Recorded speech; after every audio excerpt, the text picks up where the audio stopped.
Heads high is our posture. Against all odds, we gon' prosper. We know our place in this world. We gon' shine our lights till it hurts. Staying focused, we know our day coming. Negative vibes, we escape from it. We know our place in this world. We gon' shine our lights till it hurts.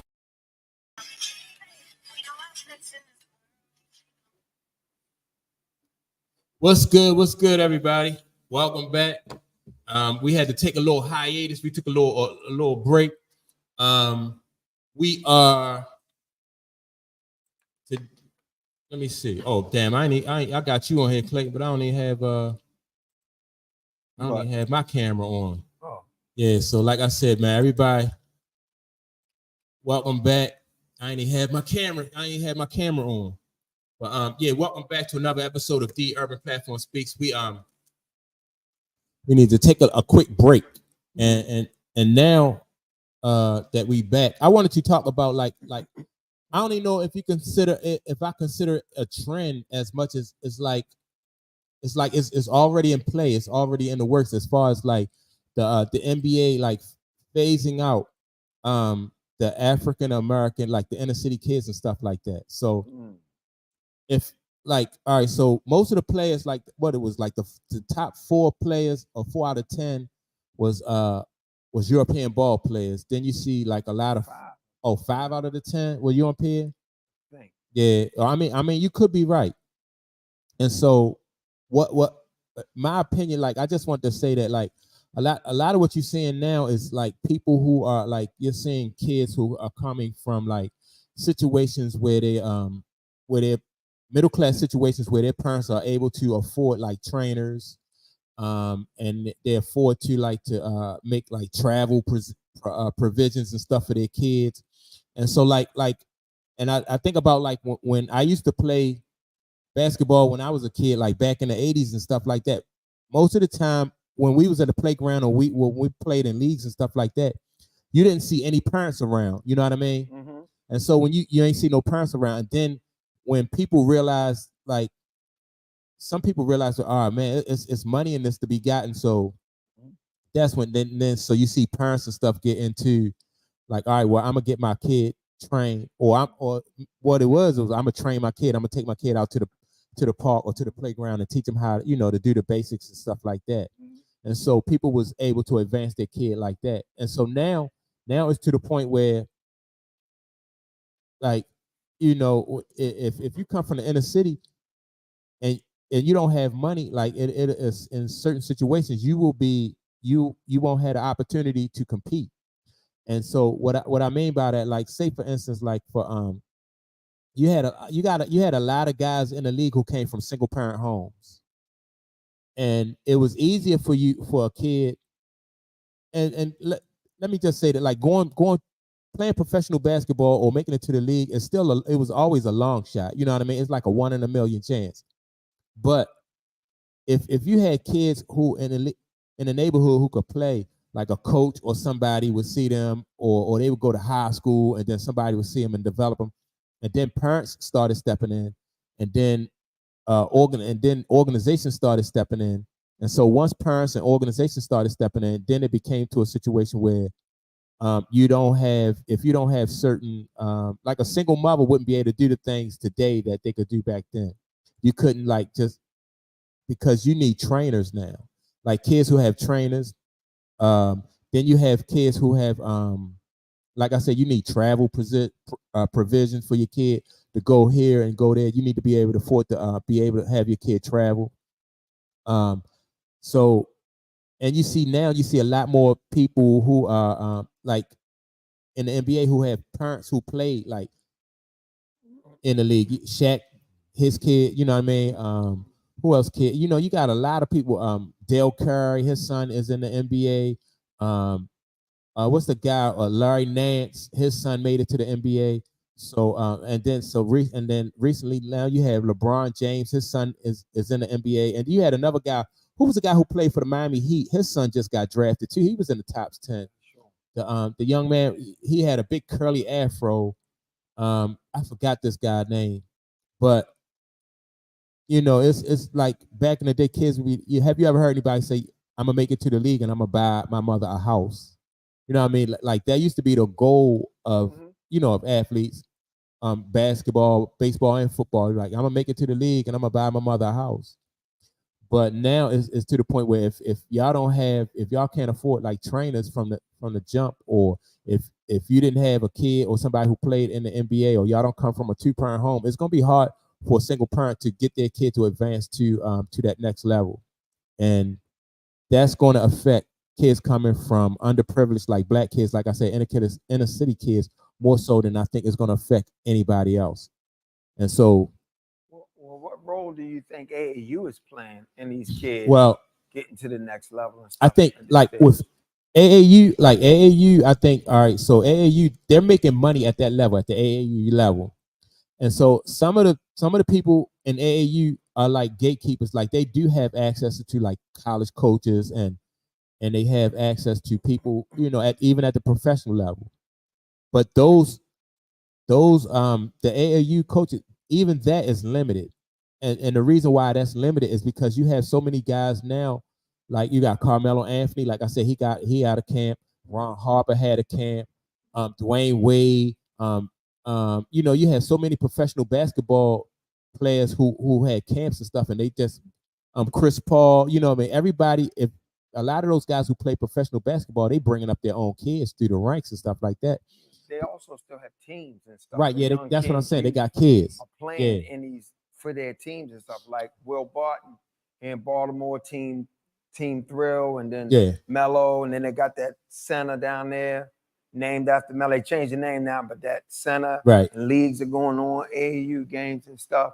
So, I still think like when you're a talent like that, everything that's needed finds you to some degree. So let's take a look at the kid from Havre de Grace. He just congratulations to him too. Congratulations to Maryland's own Emmanuel Quickly, right? Yeah, this guy, Maryland guy, and I know gentlemen that worked with him and they took care of him and got him to where he needed to go and things like that because they recognized the talent in you. Yeah. So I think when it's there, regardless of your financial situation with your parents, a lot of these kids now are getting sponsors and stuff like that, who's paying their way, have taken care of the trainers. We got a friend, Jimmy Price. A lot of people bring their kids to Jimmy. Jimmy works them out, and stuff like that for fees. So I still think opportunity is there for the kids. I don't necessarily think it's all based on if you got the financial means to do it. I think when you're a talent, those means find you.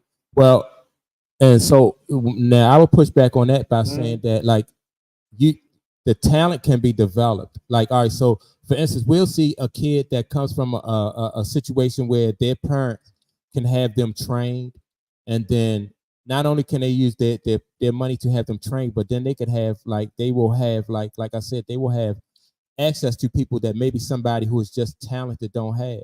All right, so when you look at like Bronny James got drafted, and so we know why he got drafted, because it's his father, right? So it's another like there's a guy on USC who was the leading scorer, you know what I mean, and he was the best man on the team, but he didn't get drafted, right? So my thing is, like I said, you will have some kids who are talent who will get sponsored, but opportunities now, in my opinion, opportunities now because of it's opened up. It's a number one. Basketball is a universal thing now. Definitely international. Yeah, it's international. Yeah, so that means there'll be less opportunities, and ain't nothing nobody can tell me to say that like the same opportunities will still exist. But because this being a sports management has become such a huge market, especially like here in Baltimore, right? When you saw Melo make it and some of the people we know that wind up managing him and supporting him and stuff, that becomes a trend. So now that's a business. Now you have people out here looking for talent to do that because it's such a big industry in itself. So I still think it's great opportunity for kids that come from less situations because it's people out there hunting for them because that's how they make their money. Right. You know what I'm saying? And I think the Bronny Jameses of the world and some of these ex-players of the world, they are a small percentage. I think it's still more people that's coming from less of a financial situation than it is that situation. No, I think, and I want people in the chat to contribute to this conversation. But I think, like, all right, like I said, you can name like I said, Carlos Boozer got twins that's playing basketball. You got Carmelo Anthony, his sons are coming up. So if you name and you Ron Harper, I mean, you can name so many different basketball players. And remember, like I said, it's international sport. And then if you got 10 ex-NBA ball players, so you're talking about how many jobs every year that's available? Well, right now in the league, I think it's 100 and some odd foreign players and 300, almost 400 American players. So you're talking about hundreds of positions. And you're talking about, maybe let's just say it's 20 ex-players. That's still the minority. Yeah. But so in your opinion, the opportunities that existed in the 90s for somebody to come up, like, do you think that is still the same game? People, like, the same opportunities still exist? Yeah, I do. Yeah. I just think, don't get me wrong, the NBA has broadened its reach and it's searching the whole continent for players and talent, but I think the opportunities are still there, and I think the opportunities are a little bit easier than it was because you have a sports management industry that's booming. So now you got more people out scurrying for talent. You don't just have the college coaches and the scout. You got so many people trying to find these guys to try to make a living and eat off of. But now, as far as like finding like the talent has always been there. Everybody know the talent is there. Yeah. I just think that I can't see those same opportunities, like I said, like what existed in the 80s being available now for those like all right, for instance, like Kevin Garnett, like Kevin Garnett came from a single parent home. Allen Iverson came from a single parent home. Sam Cassell came from a single parent home. Like a lot of those, and see, I'm seeing more and more kids come from situations where their parents was able to put them in a position to get training. They was able to maybe they had contacts and stuff like that. So it's like people, like, they have upped the ante. And then see, like, so if you are a basketball player or your kid is an athlete and you had an opportunity to get them to have them trained, then that gives you an advantage.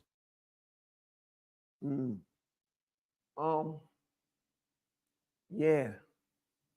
Depends on how you look at it. Yeah. I still think when you gifted and you talented in that regard, nothing's gonna stop that. I don't care what kind of advantage you give somebody else. I think so. All right, so let me all right, before I make my other point. Jim from up north says that you have to have the skill and the ability. It's just harder for folks without means to develop these abilities and get exposure. And so, that's what I agree with you, Jim. So, all right, when you look at baseball, and when you take baseball, like now, like in the what's Major League Baseball, it's a lot of like Cuban and Dominican ball players, and so.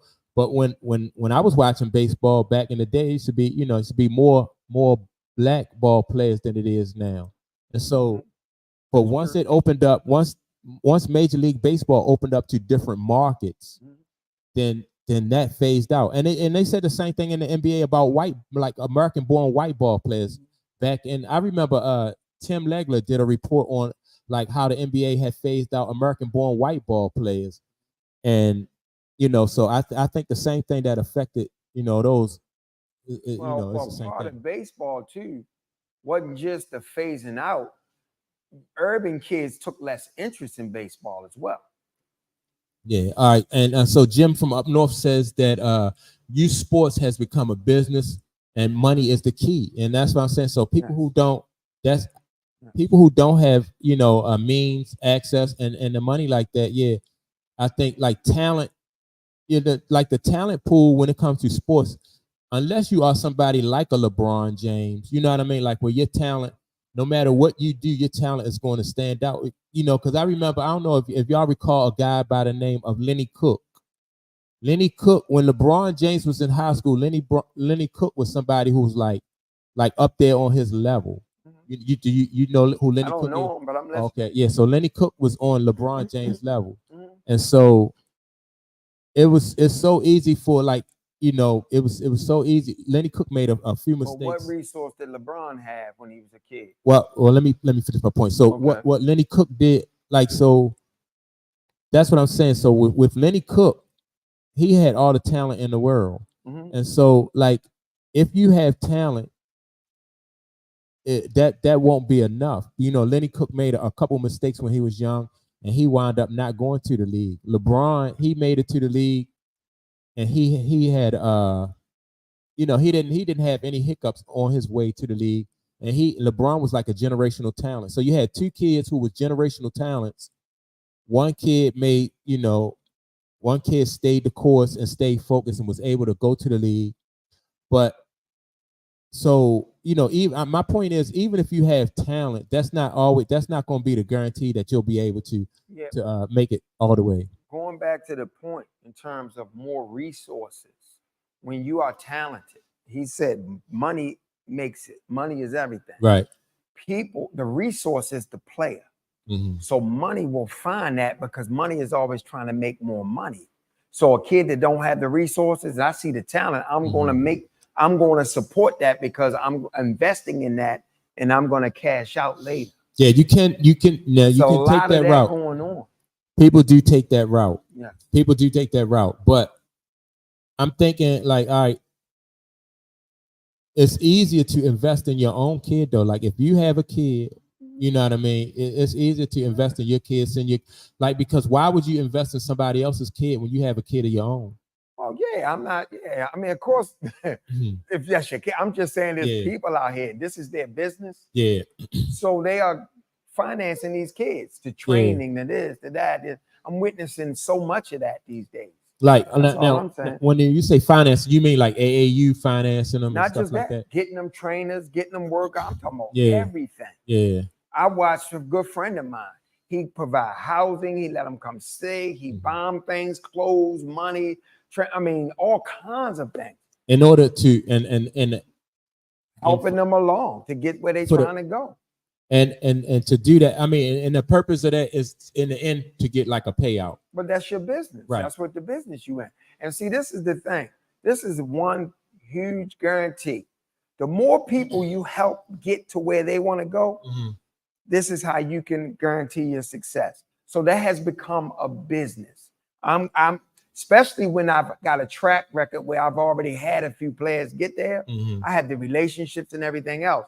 So you have these guys out there, they're trying to grab players up. They send them to AU, they send them to trainings, they buy them this, they buy them. That's still going on. Now, LeBron James, he's doing it for his own kids. Some of the players, they're doing it for their own kids.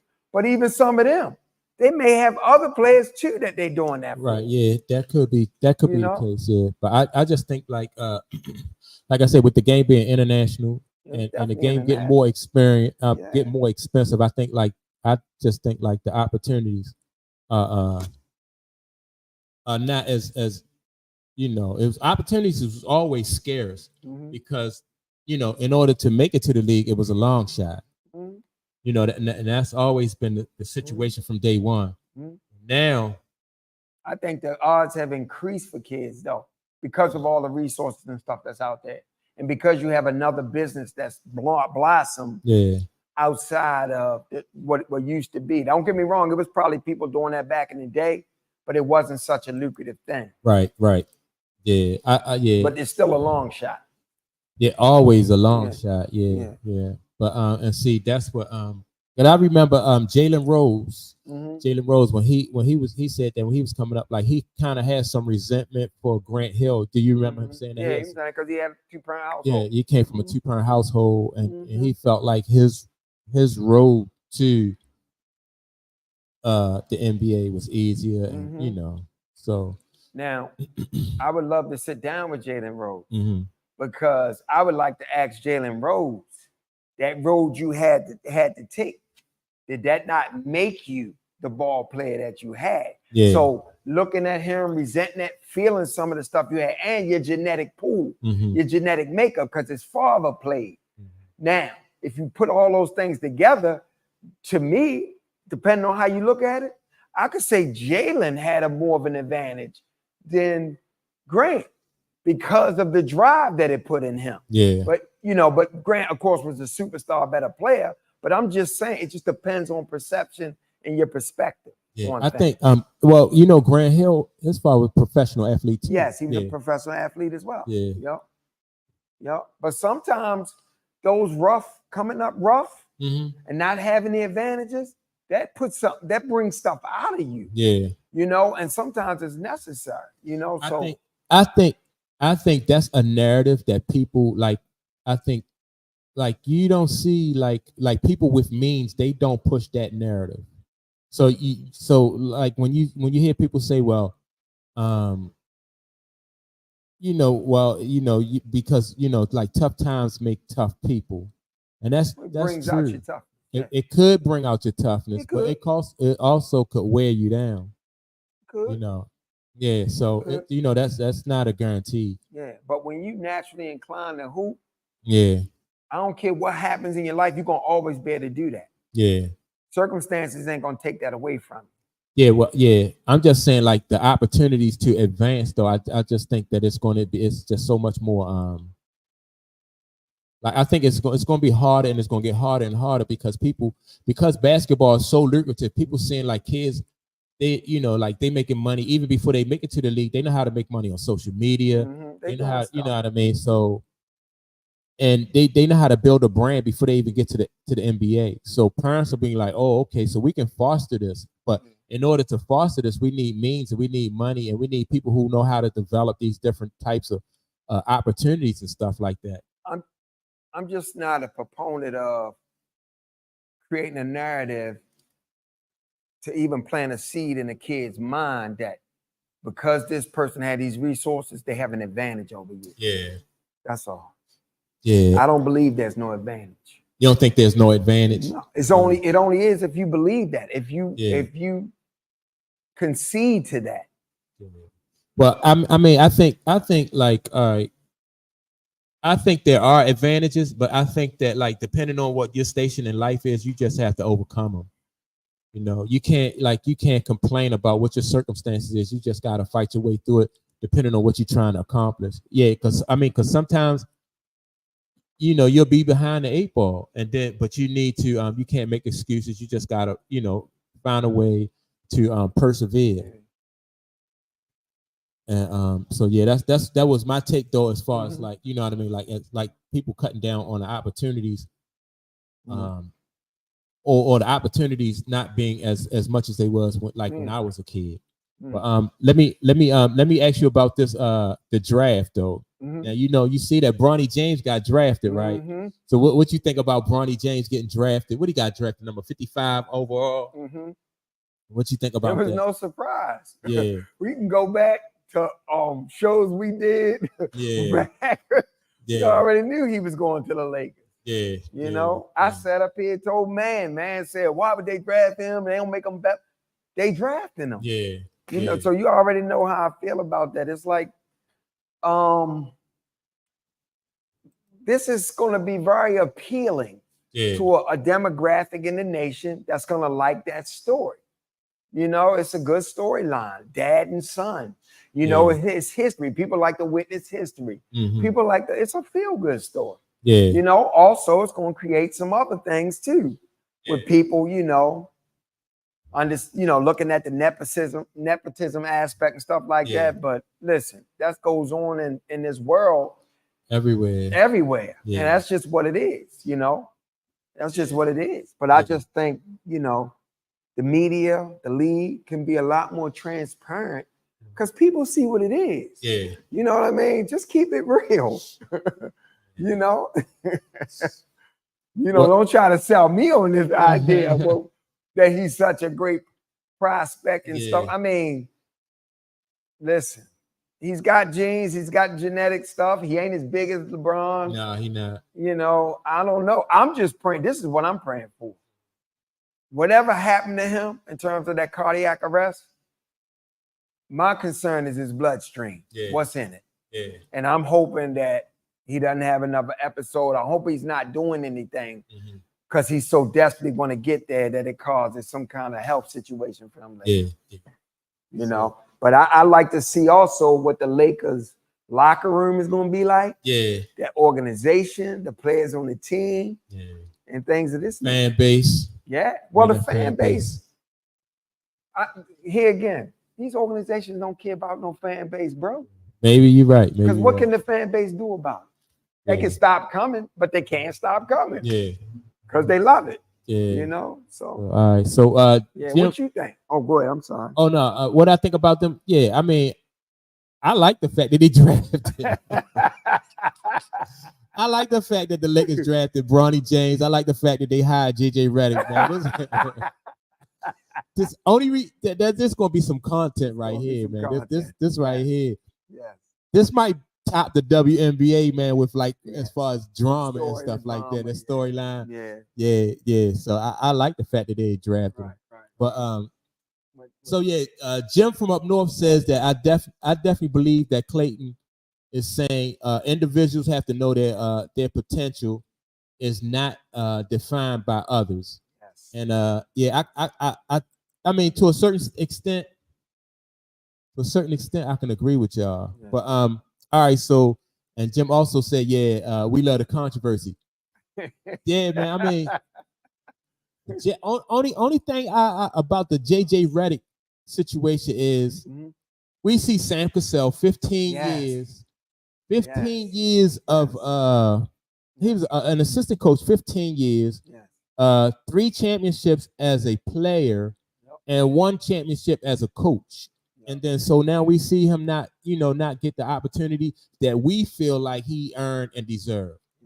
So all right, so again we talk about like your potential and your potential not being limited and defined by others. But if somebody is a gatekeeper, it just seems to me like no matter how hard you work, sometimes you know what I mean, you be in a situation where Sam is a good example. He's not letting that stop him. He's still finding success where he's finding it at. But I'm talking about, see, now you move the goal because I'm talking about him. The man wants to be a head coach. You know what I mean? He's very much interested in a head. That. No. I haven't heard Sam say it. You are assuming. I haven't heard Sam say it. Yeah. So all right. So you haven't heard Sam say it? No.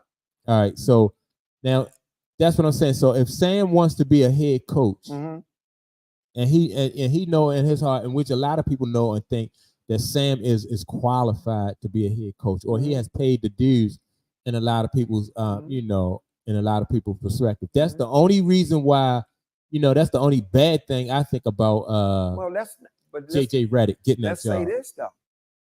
We don't know that Sam won't be just because he didn't get this job. Been a lot of jobs that have come and gone since over 15 years. That's still not to say he won't be. Yeah, and then see, on top of that, you have a guy who is a head coach now who never even coached. That's true. He never even coached, high school, college. That's true. That's true. So, but JJ Redick getting that job is not going to be a determining factor on Sam's life and career. Yeah, well, I mean, and nobody nothing yet. So, I mean, y'all can shape it any way y'all want to say it. No, it ain't. It's a fact. Yeah, but I mean, and the thing about that is Sam, like the Lakers never even he never even got an interview for any of the jobs that just recently came up. One job. Yeah. It's one situation. Yeah. Now I said any of the jobs that have came up lately. Because Detroit right now still don't have a coach. So hopefully he'll get a interview with that.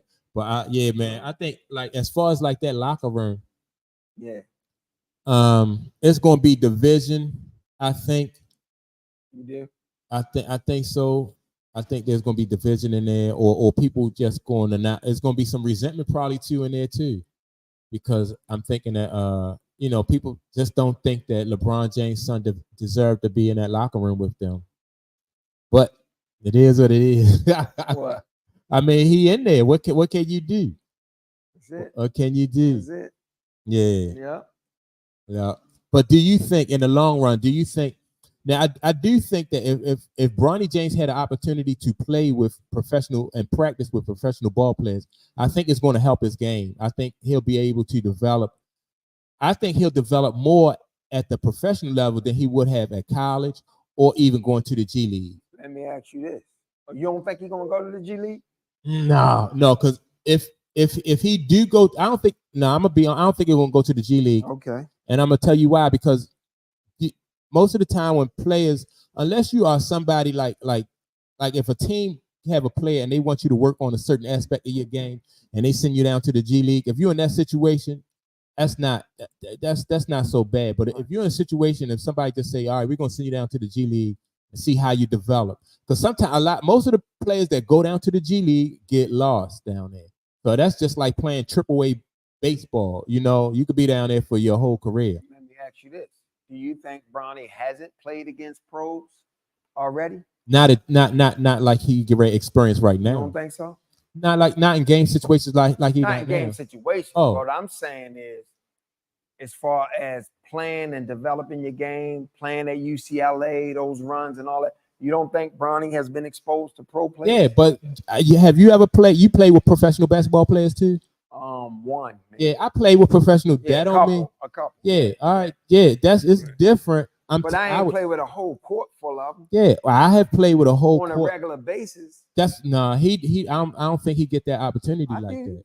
LeBron James. Now, like on those like in certain places around the country, you'll get like runs and stuff where it's just like it's nothing but professional athletes, and or you may not like and those sometimes will be like by invitation. He get to work out with his father every day. Not every day. His father professional basketball player.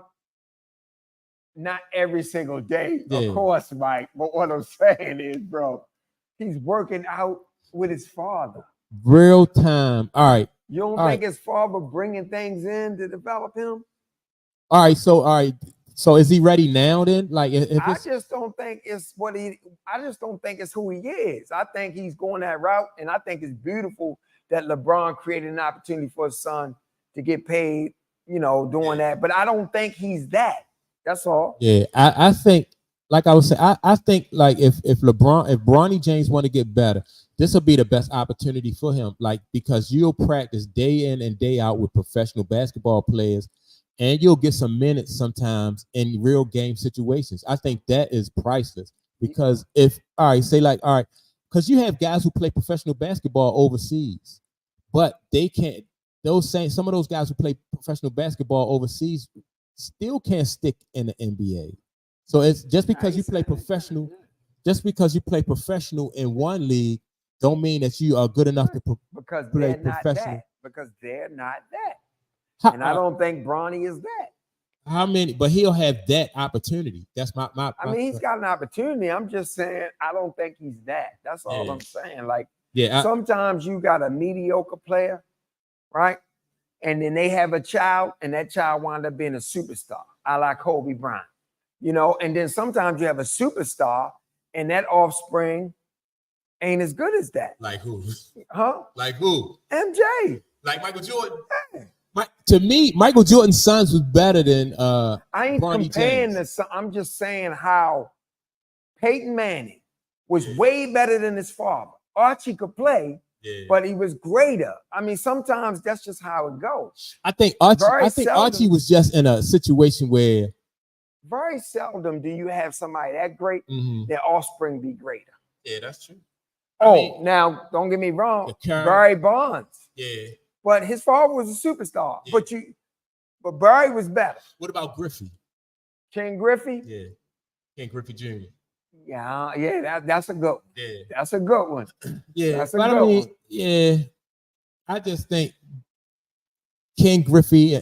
But with all that LeBron has already exposed Bronny to, he'd be way better than what he is if he's that. Is all I'm saying. Yeah. I mean, think because you guys say resources, training, and all that is what make him. That's so what if he's that. All that he's been exposed to, And I think that, like, I think these real game situations though will help him because, ain't nothing like Okay. practice, and Okay.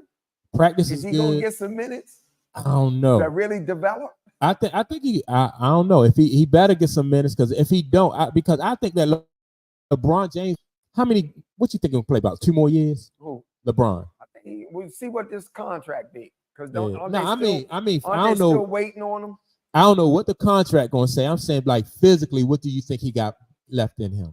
Man, A couple more years. As long as they ain't drug testing him, Yeah. I can see some Tom Brady type stuff. I really can.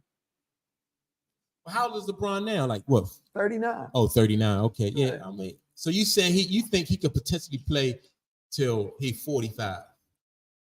Definitely got 3 more years. And he don't look like he lacking no. I mean, but they not winning though. but you asking me, so you think Because if they not winning, they're gonna cut ties with LeBron? LeBron putting up 25 points a game. And the reason why I asked you that is because winning, like sooner or later they're gonna want it, because the winning is his leverage. But his potential to win, that is his leverage, not his legacy. Because once you, it's like, what have you done for me lately? Like once he can't do anything for the Lakers, and they feel like, he. So you ride Pelinka and you looking at the landscape of the West and you looking at your team and everything. You really looking at LeBron and that team and saying they got leverage because we got a chance to win the title? I'm looking at who has a chance to win the title. Lakers. You think they don't have a chance to win the title? All right, so he got leverage now without winning. Well, he got leverage on it. Now, the leverage he has now is based on probably like potential. I mean, or the potential that they might win another championship. Dog, they got Anthony Davis down there. He's supposed to be one of the best big men in the game. Yeah. They got some talent. LeBron still can average 25 a game. So in 3 years, I mean, I still see him playing 3 years. I can see that. Yeah, I think, like, all right, so they didn't win. I'm telling you, by the end of next season, it's gonna be a wrap. If they are not like even in the playoffs, or if they got to play a play-in game, I think there's gonna be a lot of drama surrounding that because people want Laker Nation, the Celtics, they sport. They want to see.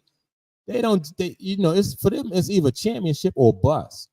So you can't, like, now if LeBron was playing with the Wizards or somebody like that, and you could sell the Wizards fan a dream every year.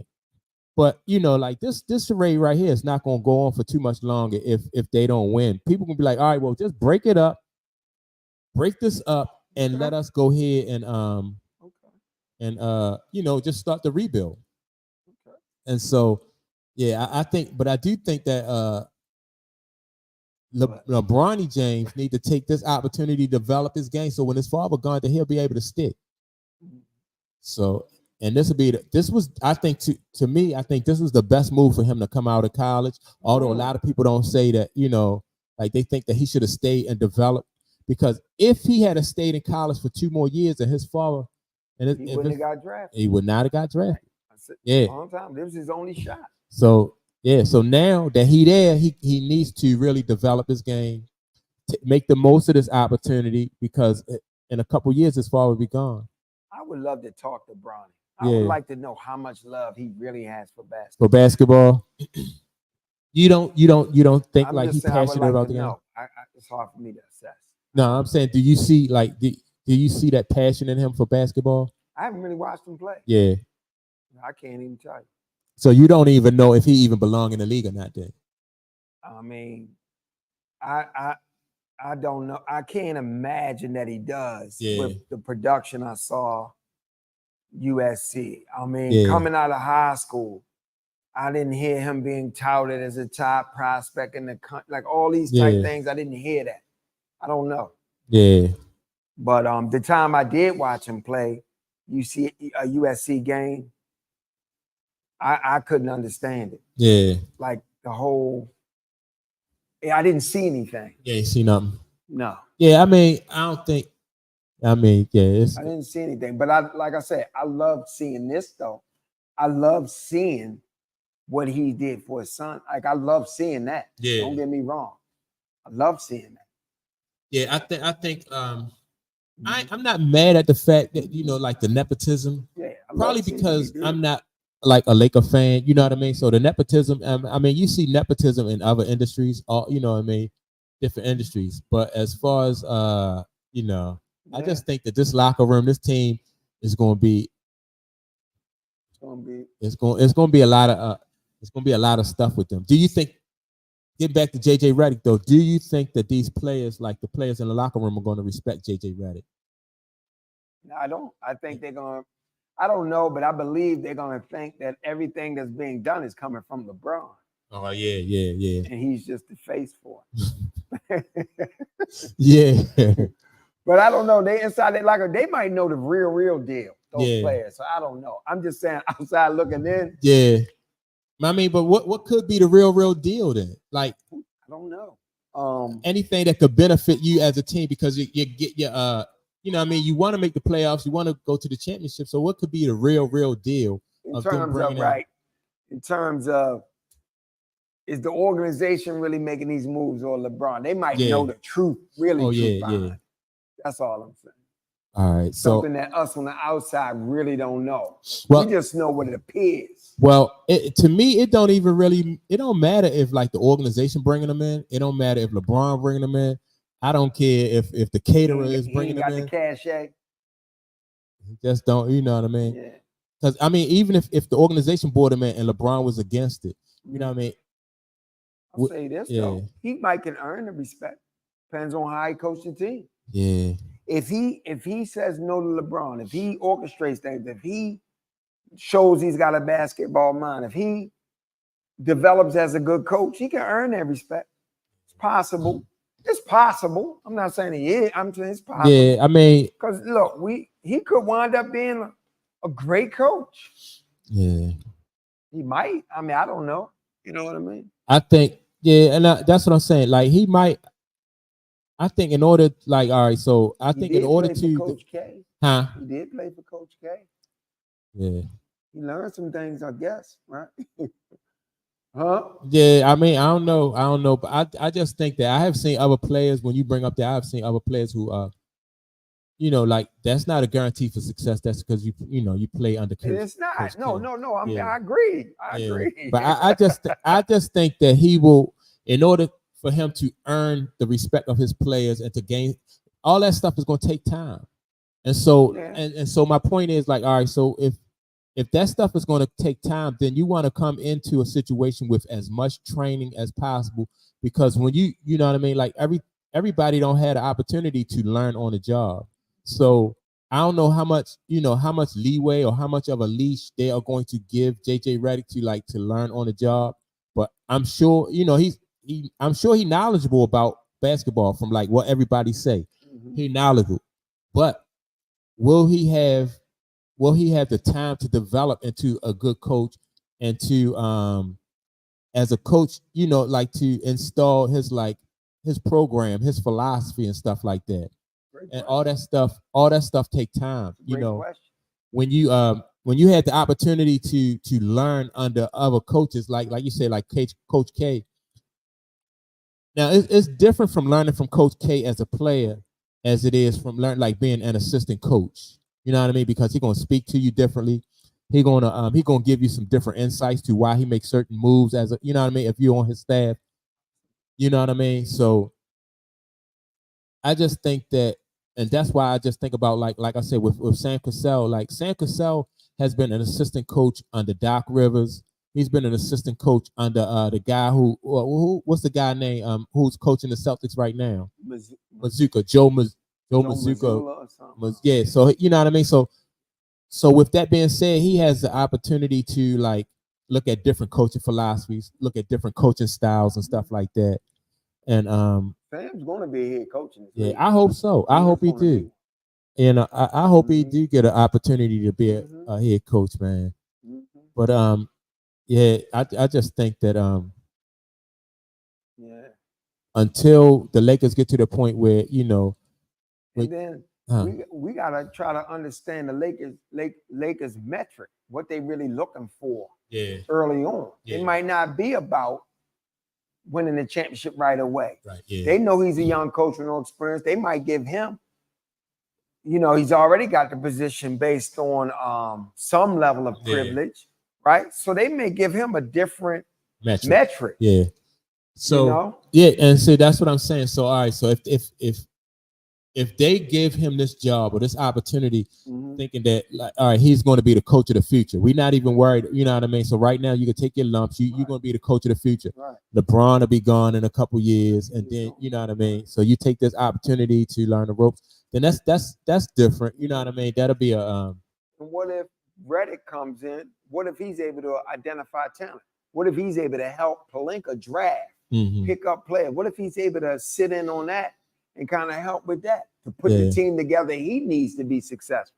I mean, I don't know the kid's mind. You know what I mean? I don't know, but like I said that, but yeah, like that kind of situation is gonna take time. Yeah. And but until they get to that time, you're gonna have fun with it. Until they get there though, I'm gonna be on them. You're gonna have fun with it. I'm gonna be on them, man.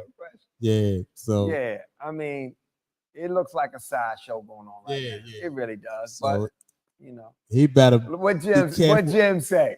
We love the controversy. So guess what? Lakers know that. Yeah. He better be careful how he call his timeouts, how he sub. I'm be on top of all that. I will say this. Yeah. He's gonna be the most scrutinized head coach next year out of everybody. Yeah. Everything is gonna be scrutinized. Yeah. In the media. I'm gonna scrutinize him too. I know you are. You media, bro. Whether you like it or not, you got a platform. You media. Yeah, I'm definitely. I know you are.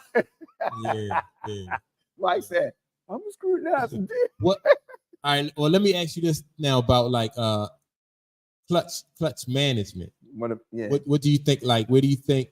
No, I don't even want to talk about clutch management. We spoke about this rift that's going on, or supposed rift that's going on with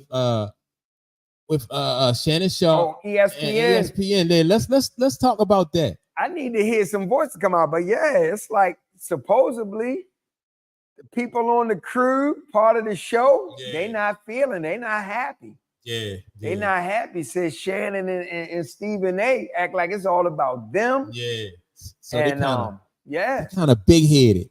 Yeah, got folks out looking for other jobs. What? That's what the report said per the Sun. Whatever that news outlet was. I forget the total name. I know the Sun is in the name, but according to them, and they saying they talking to First Take insiders about this. What? Yeah. So you know, I'm definitely gonna keep my ear to the ground for this. Yeah, it's real interesting. But all this talk about Stephen A. holding out for more and like they at a standstill. I don't believe they really at a standstill. I just think it's part of the show.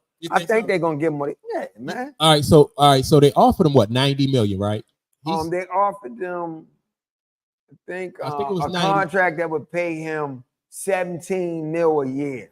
Up from the 12. Right. All right. So, but he wants 125 or something. It's a little bit more than McAfee annually, but he wants 25. He wants 25. So they offered him 18. He wants 25. Okay. Yeah. So what?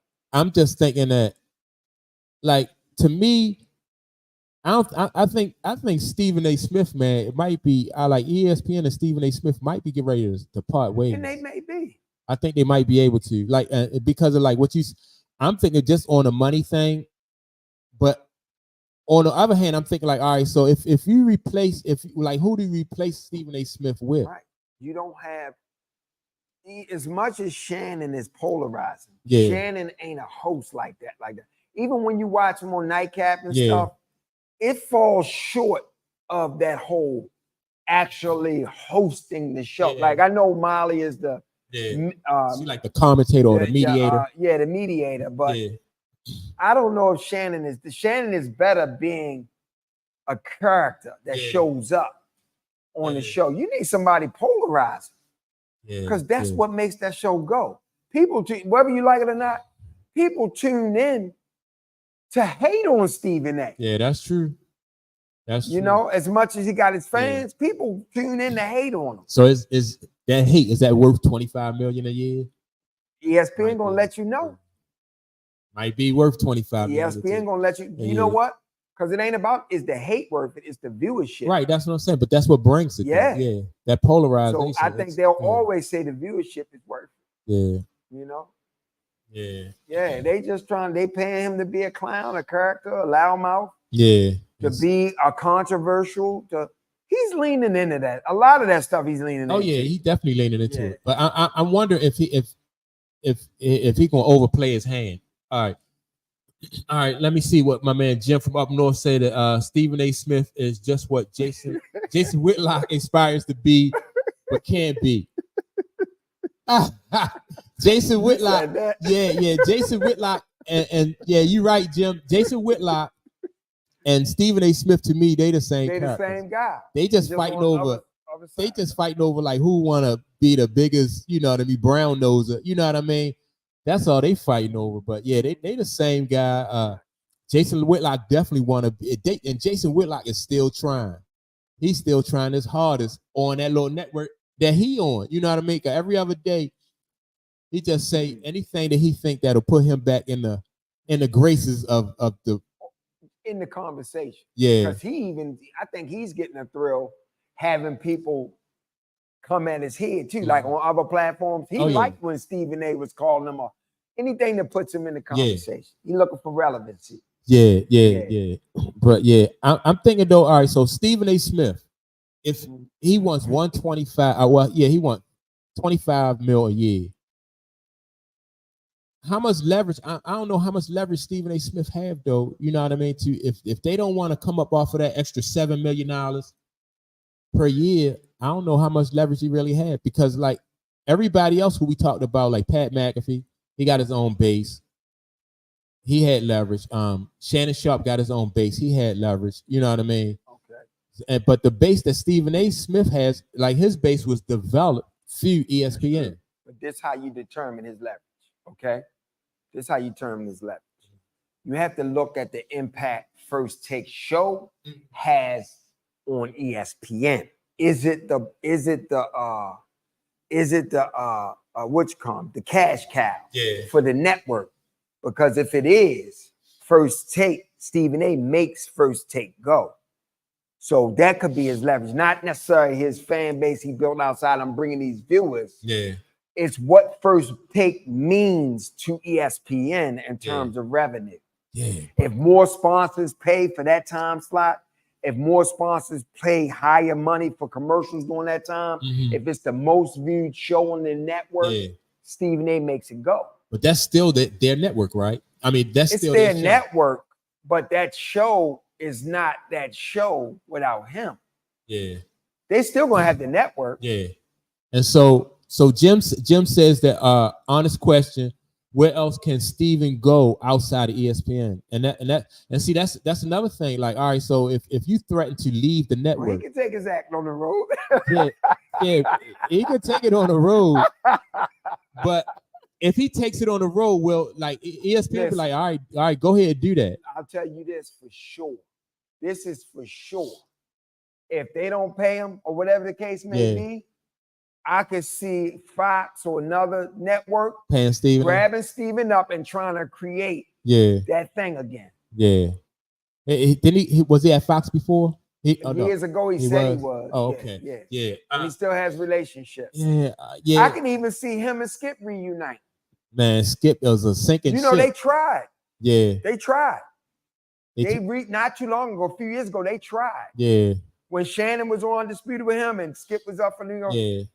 He was trying to rig something up to bring them two back together. If you Stephen A. Smith though, you see that Skip, do you want to reunite with Skip and you see that ship sinking? We just speaking to what Jim said. If ESPN don't ante up, where can he go? That's what I said. So all right. So if ESPN even knows that, if they looking at it like that, was like, well, what if Stephen A. Smith leave here and he hook right back up with Skip Bayless? Skip Bayless. Yeah. Bayless. What's his name? Bayless or Bayless? Skip Bayless. Yeah. I don't know. It'd be a quick cash grab. It wouldn't be sustainable. Yeah. But it'd be a quick cash grab. But I just think it's networks that would love to have Stephen A. Yeah. Because Stephen A. is willing to say some of these things that represent a certain faction of the country. I think Fox probably would be, you know, I could see Fox like trying that on like trying that because I just shit. I could see CNN creating a show for him. Yeah. Well, Stephen, they said that he do have like some political aspirations, yo. So yeah. Celebrity stuff. He moving into that lane. Listen, he's got enough people in this country hate him that he's a good grab to a network because people gonna tune in to hate him. Yeah. Yep. I guarantee you, he has leverage. Well, and so what do you think is going to happen with ESPN and all these other people? Like, if First Take go, it's going to take a big drop. In ratings. It's going to take a big drop in ratings. So and I don't know, like all right. So they said it like it's some people that's disgruntled with like Stephen A. and Shannon Sharp within the organization on the staff. They resent that. Yeah. They resent his attitude. And, you know, sometimes we can look at stuff a certain way when when somebody getting more shine. Yeah. Sometimes they might not be treating me that way, but that shine making me see it that way. Like but I definitely think I could see he's an egomaniac. Well, you can see arrogance in Stephen A. and Shannon. Right. Yeah. So, yeah. So, I can see that, Yeah, I mean, and just the fact like how Stephen A. Smith, like when he had that issue with what's the guy that was on the show? He had removed from the show, Max Kellerman. Yeah, and so he has like a certain amount of arrogance about him.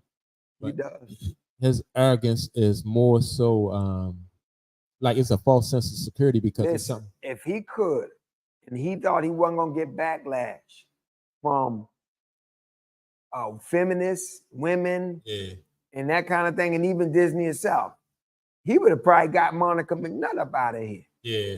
Because I'm telling you, that ruffled him. Yeah, he was kind of. He didn't change everything he's doing now. He's leading off WNBA on his own show. That he's including. Now he's trying to big up Angel and big up Asian. He's changed since that. Yeah. Because he was very pro Caitlyn. He even went to Iowa. They did a show live. Yeah. At Iowa, him and her and the other guy, and they're going to confront the student arena body. Yeah. Okay. Yes. Yeah. So I mean, if he had his way, he'd have got Monica. She'd have got out of there. Couldn't do it. Can you see though? Like, can you see a potential female version of Stephen A? Like, I can see any and everything possible. I can see that. I don't see it out in the landscape now. Yeah, that's what I'm saying. I don't see nobody that. I don't see it in the landscape now. Yeah. But I'm telling you, when one come along, oh my God. Yeah. It's going to go crazy. It's going to go crazy, man. Yeah. All right, man. So, all right. Yeah. So, we've been on for 50 minutes again, man. Oh, man. Yeah. So, I appreciate everybody who participated in the chat. Jim, we appreciate you. But I want to say something to Jim. Jim, if you find anything in that book disparaging, blame it on Amazon in the print. Because once I uploaded the file, there was nothing I could do about it. After that, and to put my disclaimer out there is so transparent and raw, but it's necessary. Yep. Yes. But I appreciate the support. Thank you, bro. Yeah, and we definitely want to know what you think about it. Yeah. He said, I got you. Mm-hmm. Yeah. So we definitely appreciate the support. Yeah, and we want, like you said, we want your input. With that being said, make sure to like and subscribe to the channel. Go to urbanplatformfashion.com, check out the merch, and also go to Amazon and check out my man Clayton, his book Trauma, My Love Letter to the World. And man, so it's picking up some enjoy traction. That game today. Yeah, definitely gonna Phoenix, get out here, Indiana, and check out the game. Yeah, and so and Jim said book review next week. That's what's up. I got thick skin, so yeah, that's what's up. But I mean, it's good. You know what I mean? It's gonna be all good. One thing for sure, is so honest. Yeah. And there's no denying that. Yep. Yeah. Yep. So, yeah. Yep. But like I said, with that being said, man, we out of here. Yep. We'll check y'all out next week. We appreciate y'all. And with that being said, peace, Jack.